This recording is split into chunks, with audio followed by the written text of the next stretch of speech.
Hello, my name is Rashawn Render, and thank you for joining our show.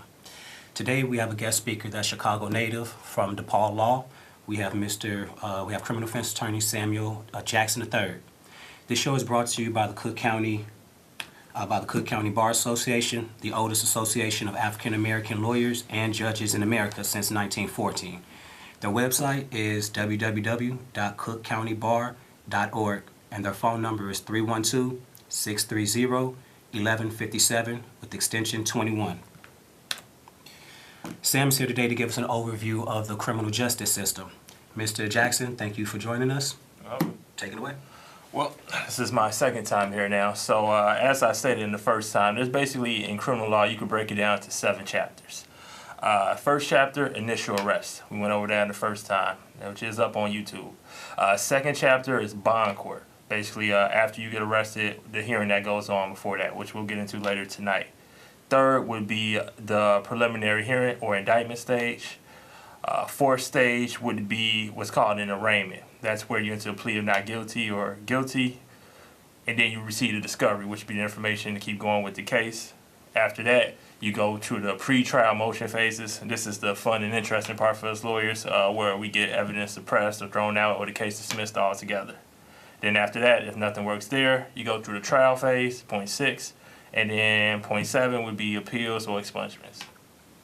So today we're going to talk about phase 2, the bond court hearing. So what happens at bond court? So after the initial arrest, the person is, let's say, walking down the street, gets arrested for, let's say, a gun charge.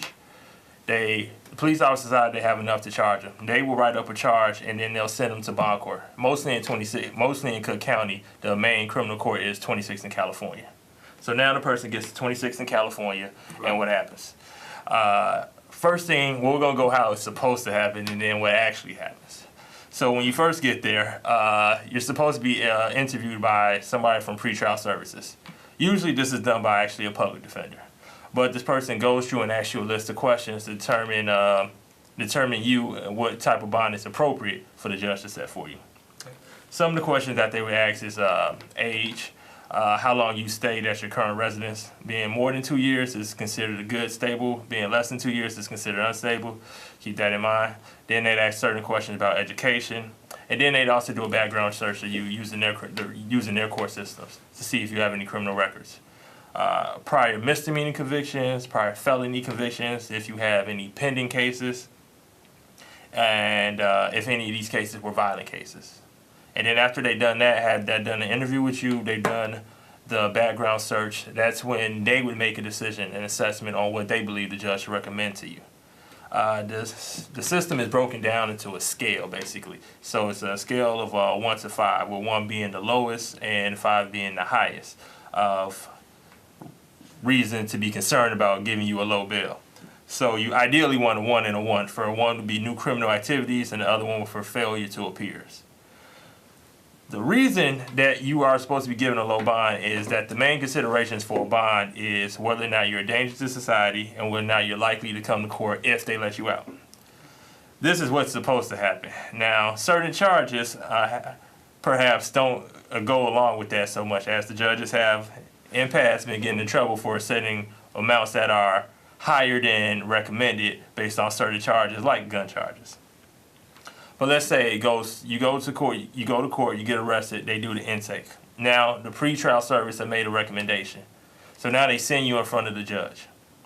Now the judge is going to be there, the prosecutor is going to be there, and either if you have a private attorney or you have a public defender who's going to be appointed to represent you at the bond hearing. At the bond hearing, the judge will go over, the prosecutor will read what you're allegedly accused of. And then they'll read your background to the judge, so he knows it.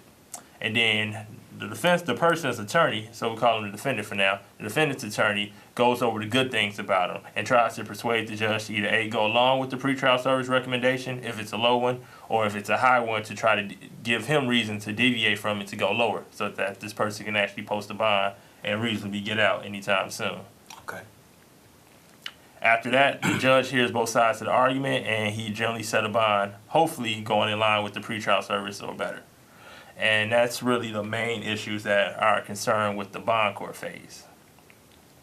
Other things to consider is just that I already said pending cases, and if the person was currently on probation, these will all tend to make his bond much higher. Violent crimes also tend to make his bond higher.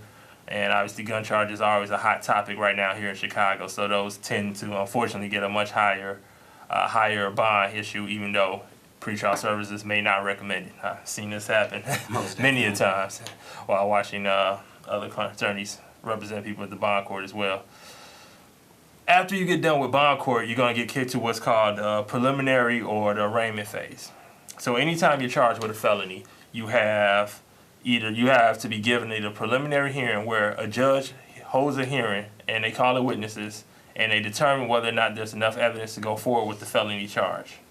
Now, this isn't the trial phase. So for the preliminary hearing, it's a really low standard. Basically, all you really have to do is prove that there's a chance that the prosecutor could convict this person and the case will go on. And then you have to fight the case from going on from there. But there's also what's called an indictment, a grand jury indictment.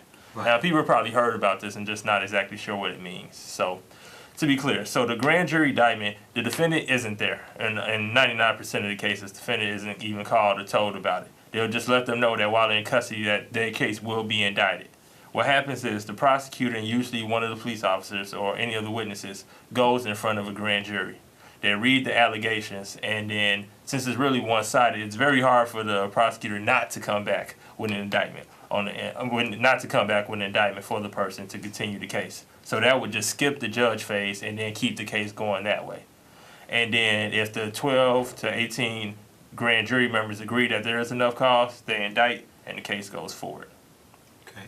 So that's really the difference between a preliminary hearing and an indictment. Basically, a judge makes the decision in the preliminary hearing, a grand jury makes the decision if there's going to be an indictment. So it's definitely a more serious matter. Definitely a serious matter, but it just continues the case going on until we get to what's now called the arraignment phase. This is stage 3. Basically, this is just a very simple stage where the person will either, when asked, say, do you want to admit innocent or do you want to be guilty? I mean, are you pleading innocent or are you pleading guilty?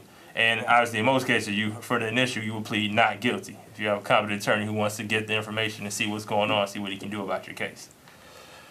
That's when they give us what's called discovery. That's all the information and tad bits about the arrest, about the case, about what they're alleging. And it usually takes about 2 or 3 court dates to get it all, but once that's all there, that's when you can decide what you need to do going forward to help with the case or to decide the case or to negotiate a deal with the case. That can let them know how strong of a case a person they have against you, basically. Yeah, basically the discovery is just all the evidence they intend to use against you. So that's when your lawyer goes through and takes the time to try to figure out what it is that they have against you, how strong he thinks the case is, and what we think we can do about it then. Okay. Once we get through that phase, now comes the motion and sort of the fun phase part. It's called the pretrial motion phases. Now, if you watch any of the criminal TV shows, Law and Order, CSI, and all those other ones, you've probably seen motions. You probably have a general understanding. In real life, they're not as dramatic as they are on television, but they still are a necessary part of the criminal justice system. For the motions, the 3 main motions would be 1, a motion to suppress evidence. So this would be like physical evidence, such as in the example I use, a person gets arrested for a gun. We would say that his constitutional rights have been violated. So that way, because the constitutional rights have been violated, that the state is not free to use any fruits of that violation, i.e. the gun that they recovered from violating his rights. Right. So a real life example would be a person sitting in the car doing absolutely nothing wrong. Just the car is parked, he's just sitting in it. Cops come, have no reason to, they ask him out the car, search the car, and find a gun. Our argument would be, this man committed no crime, the cops had no reason to search his car, and if the judge agreed, they would bar the gun from being used in evidence, and this would generally get the case dismissed. Even if it is an illegal firearm, it was by inappropriate means that the police used to actually obtain it, correct? That's exactly what we're saying, that we're not judging the incident of itself, we're just doing procedural fairness, that if you went about it the right way, then there would be no problem. But since you went about it the wrong way, our rights as Americans and individuals are much more important. Okay. Common other ones are motion to suppress statements. If a person was asked questions about the case and they weren't Mirandized. I'm sure everybody's probably heard of the Mirandized warning. You have the right to remain silent. Anything you say can and will be used against you. You have right to an attorney. If you can't afford one, one will be appointed to you. Do you understand these rights? Generally, anytime the police officers want to interrogate you, they have to read you these rights. This isn't true that anytime you get arrested, they have to read you this rights. So I sometimes get calls about that saying that they didn't read me these rights and shouldn't this case be thrown out? Well, my next question is always, well, did they interrogate you? Did they ask you any questions about your case? And if the answer is no, then they didn't have to read you the Miranda warnings. It wasn't a part of that case that they needed for That's that a good person. point that a lot of people, I'm sure, wouldn't know. I didn't know myself. So. Yeah, so I get that a lot. Okay. To try to get that case dismissed. And then other certain ones that just suppress physical evidence, alleged nicknames, or alias, smaller things. But those two are the real main suppression issues. And then once you go through the suppression stage, you will either know what evidence is going to come in if you're going to trial, or hopefully you've gotten the case dismissed so badly that the state will dismiss the case. But let's say that you haven't gotten the case destroyed so badly, then the next phase is obviously the trial phase. All right. Now, trials are very interesting for one of two reasons. Well, one, you have to decide what type of trial you're going to do. Right, two types? There are two types. There's a bench trial, which is basically a trial where the judge is the only person who makes a decision, and a jury trial. That's when 12 members of society are selected by both the prosecutor and the defense. They sit in, they listen to all the evidence, and then at the end of the trial, they go to deliberate, and if they can come back with a unanimous decision, then the case is taken care of that way. Okay. So there's certain cases where bench trials are more favorable, there's certain trials where jury trials are more favorable. Notably in big name topics, big headlines, or big celebrities, you generally want to go with a jury trial. It gets the community involved. You need 12 people to come together in order to convict you. Obviously, if 12 people cannot reach a unanimous decision, the judge will at some point say that we tried, it wasn't enough. The case will be then dismissed at that time. But they could always be recharged later on for a certain period of time. But generally, that what would happen if 12 people do not reach a unanimous decision. Whereas for the judge, if this is a bench trial, you kind of want to go to bench trials where the issue is mainly about the law. You want to hammer down that there's not enough legal proof that this person did this crime or something along those lines. But you'll never get a judge because it's only his decision, so he's the only one that matters in that decision. So that's why you always got to keep your judge in mind, keep the facts of your case in mind, keep a lot of other things in mind. But any good defense attorney knows how to balance these aspects and decide what's best for the client. So it could be kind of like pretty much tricky on a lot of different factors going to, especially if you're going with a bench trial with just strictly a judge. This is absolutely true. A lot of different factors based off of your background, whether or not you plan on testifying yourself, a lot of other issues. Too plentiful to name them all right now. Right. But there's a lot of other issues that go involved in it as well. And then the bench trials are generally quicker, but jury trials usually take much more time. You probably want at least you want to make at least a 2 to 3 day window in which you plan to carry out the jury trial if you're going to do so. And basically, it's just trials are in and of themselves, like, this is the last straw. So there's no more motions. Like, if you lose the motion, you can keep going with the case. But if you lose the trial, generally short of an appeal or motion to reconsider, you are kind of at the end row. But if you win the trial, you're also at the end row, good to go. So that's why trials are really the most interesting and most significant portion of the criminal court. Now, one thing that I do know is, when you actually get in the verdict, you hear not guilty or you hear acquitted, and some people don't know the difference between the two. What would be the difference between like a not guilty plea, a not guilty verdict, or let's say an acquittal? Acquittal. Okay. So when you get found at the end there, it's innocent and not guilty, basically, and guilty. So most people would just say that not guilty is a finding that there wasn't enough evidence to say that this person was guilty of the crime, so the case is dismissed. Innocence verdict is going a step further, which is completely unnecessary, but you could go that far. Right. And the jury just said, like, listen, this guy, not only do we not believe there's enough evidence, but this guy absolutely did not do this crime. But both will get the case dismissed in a favorable way for the person who's charged with the crime. Right. Obviously, the only not favorable way is, again, found guilty. But see, also some people would say that even a not guilty, it just means that maybe maybe the person did it, but maybe they covered their tracks well enough, as opposed to an innocent is just saying it's almost like facts. This person didn't do it. I mean, of course, it comes out favorable for the person because you don't want the guilty plea at all. But you know, it does seem like the words kind of have a little bit different meaning and kind of like suggest different things to people, to their interpretation. Well, the words may suggest it, but the end result is basically the same as far as the innocent and not guilty. But I can understand what you're saying. The not guilty is more saying that there wasn't enough evidence presented to say that this person is guilty. Gotcha. And after the trial phase, to wrap up, we would go through the what's called the appeals or the expungement phase. If the person was found guilty, obviously you would want to possibly do a motion to reconsider the finding of guilty, and if that was unsuccessful, you'd want to file appeals if there was any alleged violations during the trial, such as evidence that wasn't supposed to be allowed in, witnesses who weren't supposed to testify or did testify, or vice versa, or any other violations of the law or the statutes as an attorney deems fit. And that would go into the appeal process. Another important phase is that if the trial is won and the trial is won successfully, expungement. Expungement is very important because expungement not only gets rid of the record, it makes it so that no one can see it. So not only like they physically take the files and destroy them so that it's no longer on the books, no longer on the record, and can no longer haunt you.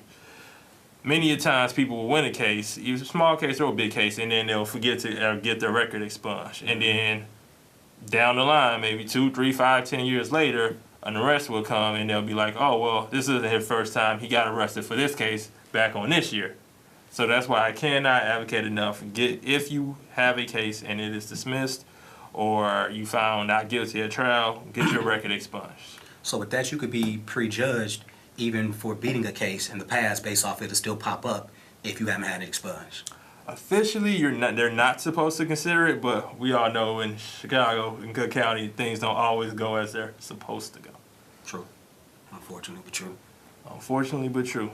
And those are generally the 7 phases of the criminal court system, from initial arrest to basically walking through the system, hopefully dismissing the case at different points, and if not, going to the end, going to appeal. And then if your appeal is successful, basically you start back over from the arraignment phase, and you get another go at it. Okay. Again, I'd like to refer to the site, Cook County Bar Association. Mr. Jackson is actually a lawyer that is up there. You can find him there, 312-630-1157, extension 21. And you can find them online, like I said, at cookcountybar.org. And I know you're going to still keep going further into an overview. What else would you like to talk about next? Well, so as far as the different cases, what many things don't understand is that when you're going into a stressful situation like getting arrested, the earlier you work the case, the better. As I went over in part 1, the initial arrest phase, knowing your constitutional rights are very important. For example, anytime you get arrested, you have the absolute right to say, I want an attorney, I'm invoking my right to remain silent. You do not have to answer any questions that the cops provide besides name and address. We call that booking information. Besides that, you have to answer no questions about what happened, what allegedly happened, what didn't happen, where you were. And if you want to answer these questions, that's fine, but make sure you ask for an attorney first. The truth. Is there any instance, a case where you would actually tell, or you would actually be fine with, let's say, one of your clients speaking with police before reaching out to you? Absolutely not. I cannot think of one single example where that would be fine. Or like if a client called me, I received a call, hey, I'm in the police station, they want to talk to me. I was like, well, did you do it? Oh, just go ahead and talk to them. That would never happen. No defense attorney will allow that. Because if they want to talk to you, and if the client wants to talk, then you have a caller. Oh, I'm sorry. We do have a caller. Caller, are you there? But Move on. Hello, caller, are you there?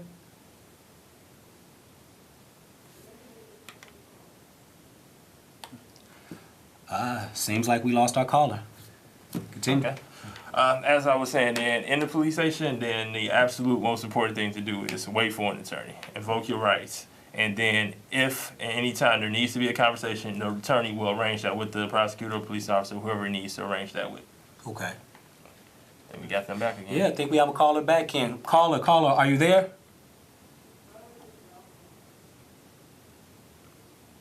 Caller? Fine. Okay, keep going. I'll be looking out for them too. Hello? Yes. Hello? How you doing? Yeah. I'm online. Hey, how you doing, guys? I got a question. I'm sorry, I came in the latter end of your conversation. I had just turned the channel, but I got a question. I hope you can answer it. I was driving from Minnesota to back to Chicago, and I got stopped in Wisconsin, and I had a six-pack of beer in my car, but it was in the back seat of my car. It was unopened. And the lady and the officer charged me, and she made me get a ticket. And she said if I didn't pay it, that she would tow my car and send me to jail. Was that legal in her right mind? And so I didn't think it was, but I paid the ticket anyway. And so I just want to get your comment on that one, because I thought that was kind of a little bit unethical, in my opinion. Okay. So Okay, you look kind of confused. no. Hold on. Before I answer the question, so did you pay the ticket? Yeah. Did you pay the ticket at the scene? It was she stopped me for speeding initially. And then when she perused and she looked at my car, she found a six-pack of liquor and a six-pack of beer in my back seat, and it was unopened. I didn't touch it, and then she gave me a breathalyzer as well, and I was fine. But she still gave me a fine for that, and I thought that was kind of unusual and things. So I just want to get your comment, because I was kind of angry about it, and so I just want to get your comment on it. So I'm gonna hang up and listen to you. Well, just before you hang up, did you pay the ticket like at the scene? Yes, I paid it on site. On site. I paid it with a credit card. Yeah, I paid it on site with a credit card. Yes. Oh, okay. Well, I wouldn't say it's illegal to charge. I assume. What was the ticket for? Let me not assume. First of all, initially it was speeding. I was speeding. She stopped me for speeding, and she was legitimate on that one. I was speeding, and but then like I say, when she came up to my car and like kind of like perused the car and everything, she saw that it was a six-pack of beer in my back seat of my car, and but again, she said it was within arm reach or something, and then she gave me a ticket. So I just want to know if that was like legal or not or something. Well, if the ticket was for open container alcohol, then it wasn't open container. I agree with you. So I'm not exactly sure what the ticket was for, but if it was speeding, but she charged me for saying that I had liquor in my car. She said that was a fine, and I couldn't have liquor in my car. I guess that's a fine in Wisconsin or that county. I don't remember what county it was. But it was kind of like right outside, like maybe like Madison. Okay. Well, to answer your question, then, so in Illinois, it is not illegal to have alcohol in the unopened alcohol in the backseat of your car. The speeding ticket, I guess you were speeding. They should give you a fine for that. But as far as giving you a fine for having unopened alcohol, you should not have paid that. You might want to fight that. Okay, thank you very much. I think we have another caller. Caller, are you there? Hello. Hello. Thank you for calling Hi. in. What's your question? So I wanted to know, in terms of car searches, the difference between warrants and reasonable suspicion, and whether or not the police are entitled to search my car with either. Okay. Good question. So let's go with let's describe the difference between a warrant and reasonable suspicion. A warrant is an actual paper issued by a judge saying that a police officer or someone acting on behalf of the state has the right to search something. So, for example, the warrant would be a search warrant in your car. Now, this takes hours, if not generally a day or two, in order to get. So anytime the police officers tell you that, well, we're going to hold you here until we get a warrant, this is almost absolutely, certainly a lie. You do not have to give them what's called consent to search your car. And that's what they're really after. The threat to hold you or detain you is really so that you would give them consent to hold your car. And as far as reasonable suspicion is concerned, they don't have the right to search your car if they haven't witnessed you commit a crime, or they don't have strong suspicion that something in the car is there's something illegal contraband in the car. So police officers are not entitled to search your car. They need your consent, or they need you to tell them that something illegal in the car. Well, seems like that's about all the time that we have for the day, so I'm going to wrap it up. We thank you for tuning in. Again, you can refer to us and you can get in contact with Mr. Jackson at Cook County Bar Association. It's a lawyer referral service, 312-630-1157 with extension 21, and cookcountybar.org. Again, they are the oldest association of African American lawyers and judges in America since 1914. And wrapping up, do you have any final thoughts, Mr. Jackson? Everybody's summer's coming. Just be nice, be safe,